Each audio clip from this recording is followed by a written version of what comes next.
You don't understand influence because you never become influential. Think about the difference of doing influence and being influential. The fuck are you talking about? The fuck are you talking about? People don't think real influence is really possible. Influence doesn't live in techniques. It lives in a person, in people. Erroneous! Erroneous! Erroneous on both counts. And this is why most people fail.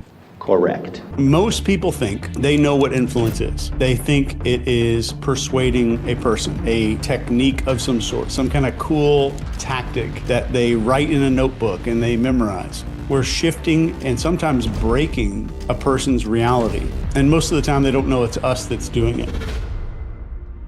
In 1951, a dude walked into a bank in Denmark and convinced the cashier to hand over every dollar using just his voice. He hypnotized the bank teller without a weapon, without any threats of any kind. And in 2014, a car dealership manager handed over a brand new SUV to a man who just calmly told him to do it. And later on in an interview, the manager said it just felt like a dream. These people aren't using scripts. They use command of reality, but it does work. And influence isn't about the words themselves. Influence is not about the words. It's about who you are and what you are when you say those words. When you command your own reality, other people fall into sync. And when you don't do that, they ignore you.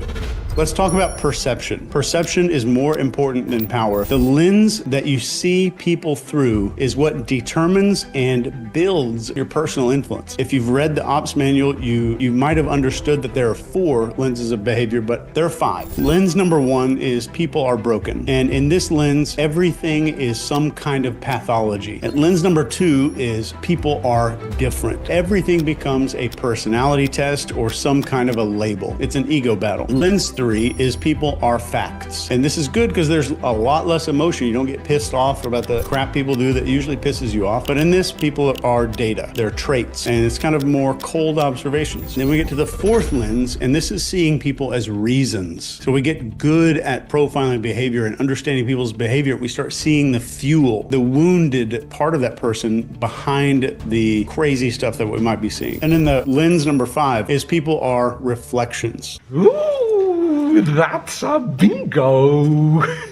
Every single person that you meet mirrors you. Their screwed upness is your screwed upness. I'm sorry, what? Their brilliance is also your brilliance. I agree with that. I agree with that. And understanding these 5 lenses is not going to help you. Not 1% going to help you. Your thoughts? What? Memorizing all of these 5 things is not going to change you. They have to become your everyday operating system. It has to become your worldview. Oh, I see. And until it becomes your worldview, you will not become powerful in the way that you want to be. Is getting to that 5th level. Even the 4th level is fantastic. Until you do that, you're still looking at humans as objects. And that's not influence. That is insecurity wearing a costume. Damn! So let me tell you one thing here that I sincerely see way too often. People think influence is about what you do. Wrong, wrong, wrong, wrong.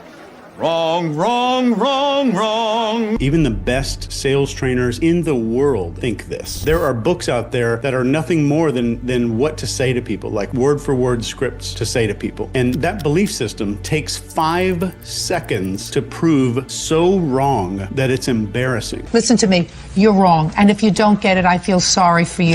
And that's why it's weak. Damn! That's why it doesn't land when it should land. Influence is not something you do, it's something that you are. That's what I'm talking about! It bleeds out of you without effort when it is in you. And if it's not in you, you're learning these techniques and you're just kind of a child doing silly card tricks. Damn! This is why your worldview is the real bottleneck. It's not your technique or your memory, and it's not your little notebook full of cool scripted lines that you wrote down. If you don't become the person, you're never going to wield the power. If I gave every salesperson in the world $1 million and then had them all collaborate and gave them another 100 million and built the best sales script in the world that's ever been built before, and then I handed that script to somebody with no control over their own reality, their own body, maybe they have social anxiety, now that script becomes the worst script in the world. And that is instant proof that words are meaningless. Damn! Let me ask you something.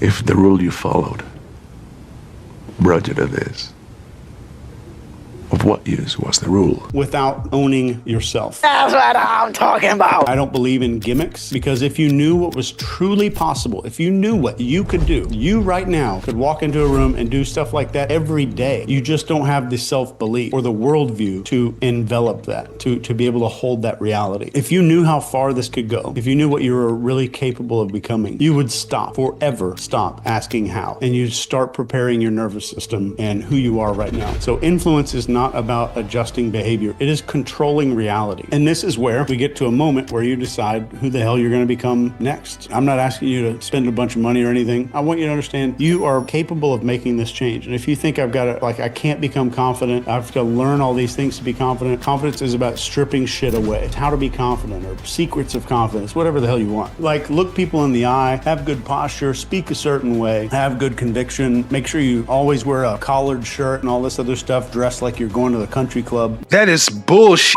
They're giving you what they think are symptoms of confidence, not the cause. I can't wrap you in a heating pad blanket and squirt some water in your nose and give you COVID. Those might resemble symptoms of COVID, but it doesn't give you COVID. What's happening is we're obsessing over symptoms. You're goddamn right. That language that's great, they copied like the best sales guy in the company. He does all these sales. Like, okay, write down everything that sales guy said. And then they give it to somebody else who's not that guy, and the sales suck. Damn! And they're like, oh, we need to tweak the script more. We need to change the script a little bit. What? You actually this stupid. It's not your word, it's you. Damn! The good news is this is not about influence or anything else. It's about mastering yourself. It's about mastering yourself. It's about mastering yourself. So Chase Hughes, the world's #1 behavioral expert and neuroscientist, said it very clearly. No matter what your goals are in life, whether you want to be the greatest salesman, the greatest lawyer, the greatest doctor, the greatest artist, the greatest footballer, the greatest mother,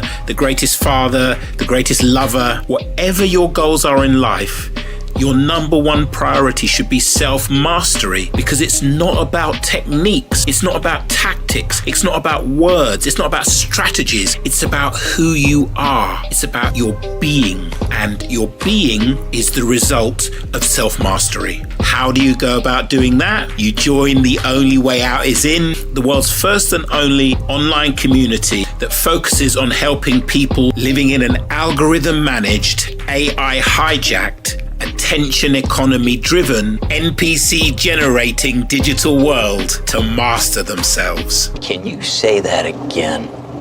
Just the way you said it. Helping people living in an algorithm managed, AI hijacked, attention economy driven, NPC generating digital world to master themselves.